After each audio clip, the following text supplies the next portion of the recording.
आदाब नमस्कार, मैं रिदा खानम। आप देख रहे हैं सियासत टीवी पर साउथ इंडिया एक्सप्रेस।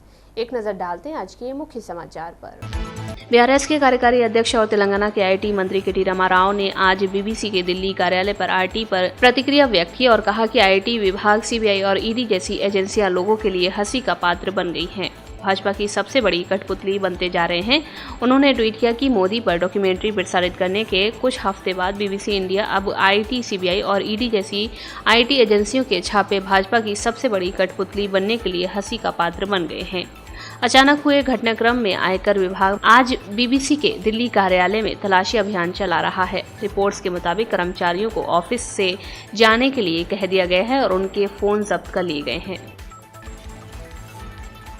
और कांग्रेस के वरिष्ठ नेता कोमाटी रेड्डी वेंकट रेड्डी आज ये कहकर तेलंगाना की राजनीति में खलबली मचा दी कि राज्य में जल्द ही होने वाले विधानसभा चुनाव के बाद मौजूदा भारत राष्ट्र समिति को कांग्रेस पार्टी के साथ हाथ मिलाने के लिए मजबूर होना पड़ेगा।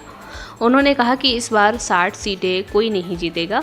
केसीआर ने विधानसभा में कांग्रेस की तारीफ की। कांग्रेस एक धर्मनिरपेक्ष पार्टी है, बीआरएस एक धर्मनिरपेक्ष पार्टी है। केसीआर किसके साथ हाथ मिलाएंगे? क्या ये केवल हम नहीं हैं? ग्रैंड ओल्ड पार्टी ने सांसद की टिप्पणी की निंदा की और कहा कि वो भारी बहुमत से जीत हासिल करेगी और वरिष्ठ नेताओं को ऐसी टिप्पणी करने से बचना चाहिए जिससे पार्टी कार्यकर्ताओं में भ्रम पैदा हो। कांग्रेस नेता मल्लू रवि ने कहा कि कांग्रेस को किसी से हाथ मिलाने की जरूरत नहीं है। हैदराबाद के मसाब टैंक में तनाव शुरू हो गया क्योंकि जीएचएमसी के अधिकारियों ने एससी गार्ड में अवैध निर्माण के विध्वंस कार्य शुरू कर दिए। जैसे ही वेस्टीवाड़ा के निवासियों को निकाला जा रहा था, निवासियों के अधिकारियों के साथ बहस हो गई। इलाके के करीब 150 घरों को तोड़ा जा रहा है और लोग चिंता जता रहे हैं कि उन्हें कोई नोटिस नहीं दिया गया। अधिकारियों ने कहा कि वे अदालत के आदेश पर ही इसे गिरा रहे हैं। निवासी जीएचएमसी अधिकारियों को बाधित कर रहे हैं और तनावपूर्ण स्थिति बनी हुई है। वहीं किसी भी अप्रिय घटना को रोकने के लिए भारी पुलिस बल तैनात रहा। भाजपा ने आज 13 मार्च को होने वाले आंध्र प्रदेश विधान परिषद और तेलंगाना विधान परिषद के 4 स्नातक और शिक्षक निर्वाचन क्षेत्रों के लिए उम्मीदवारों की घोषणा की है। पार्टी ने आंध्र प्रदेश में स्नातक की 3 सीटों और तेलंगाना में शिक्षकों की 1 सीट के लिए उम्मीदवारों के नाम का ऐलान किया है। सन्ना रेड्डी, दयाकर रेड्डी, प्रकाशम नेल्लोर, चित्तूर निर्वाचन क्षेत्र से भाजपा के उम्मीदवार होंगे। भगवा पार्टी ने नगरूरू राघवेंद्र को कडप्पा, अनंतपुर, कुर्नूल और पीवीएन श्रीकाकुलम, विजयनगरम, विशाखापट्टनम निर्वाचन क्षेत्र के लिए तेलंगाना में भाजपा ने महबूबनगर, रंगारेड्डी, हैदराबाद शिक्षक सीट के लिए ए वेंकट नारायण रेड्डी की उम्मीदवारी की घोषणा की है। दोनों तेलुगु राज्यों में अन्य एमएलसी के लिए उम्मीदवारों की घोषणा बाद में की जाएगी। जगत्याल विधायक संजय कुमार ने आज सनसनीखेज टिप्पणी करते हुए कहा कि वो जनता से वोट नहीं मांगेंगे। ये कहते हुए उन्हें आरोपों से गहरा दुख हुआ है। उन्होंने एक कार्यक्रम में लोगों से सवाल किया कि क्या के कविता सांसद चुनाव हार जाती अगर लोग उन्हें वोट देते। उन्होंने कहा कि योजनाओं को लागू करने के लिए कड़ी मेहनत करने के बावजूद कविता चुनाव हार गई हैं।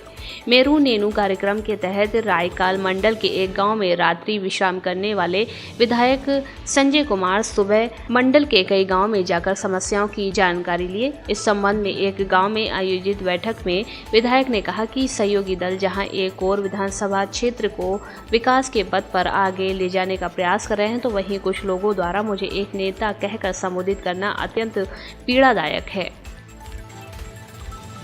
तेलंगाना प्रदेश कांग्रेस कमेटी के उपाध्यक्ष मदन मोहन ने लोगों से भारतीय जनता पार्टी और भारत राष्ट्र समिति दोनों दलों को हराने के लिए कहा कि ये पार्टियां देश और राज्य के विकास में वादक हैं। उन्होंने लोगों से कल्याण के लिए कांग्रेस का समर्थन करने का आग्रह किया। गडपा गदापाकू कांग्रेस कार्यक्रम के एक भाग के रूप में उन्होंने सदाशिव नगर मंडल के पद्माजीवाड़ी गांव के घरों का दौरा किया। कर्नाटक हाईकोर्ट ने सोमवार को औद्योगिक क्षेत्र विकास बोर्ड की कड़ी फटकार लगाई है। कर्नाटक हाईकोर्ट ने कहा कि सरकार लुटेरों के रूप में कार्य नहीं कर सकती। कोर्ट ने आगे सेंट ऑगस्टाइन की पुस्तक द सिटी ऑफ गॉड का जिक्र करते हुए कहा कि न्याय के बिना राज्य लुटेरों के एक बड़े गिरोह के अलावा और क्या है। याचिकाकर्ता एमवी गुरुप्रसाद और नंदिनी गुरुप्रसाद ने 2007 में केआईएडीबी की ओर से उनकी भूमि के अधिग्रहण के खिलाफ हाईकोर्ट का दरवाजा खटखटाया था। शुरू में उनका नाम अधिग्रहण अधिसूचना से गायब था। सरकार को 2014 से लेकर अब तक भूल सुधार पत्र जारी करने और उनके नाम शामिल करने में 7 साल लग गए, लेकिन विभाग की लापरवाही यहीं नहीं रुकी। उसके बाद से अभी तक उन्हें कोई मुआवजा नहीं दिया गया है।